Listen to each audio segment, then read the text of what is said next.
Today we're going to learn about pronouns. Tom has a ball. Tom loves the ball. Tom is playing with the ball. That sounds too much, doesn't it? Tom is a naming word and hence is a noun. Instead of repeating the noun, you can use a pronoun. A pronoun takes the place of one or more nouns.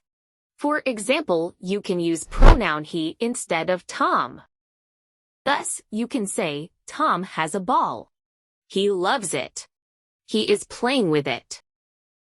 The words I, you, he, she, it, they, and we are all pronouns. I, he, she, it are used for singular nouns. They and we are used for plural nouns. For example, I like this puppy. It is cute. Sia is my best friend. She loves to sing. I am happy. We are going to the park. We won the game. They are cheering for us. You is used for singular and plural nouns.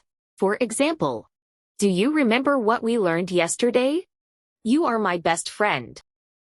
No, we know that nouns can be replaced with pronouns like I, he, she, it, they, and we.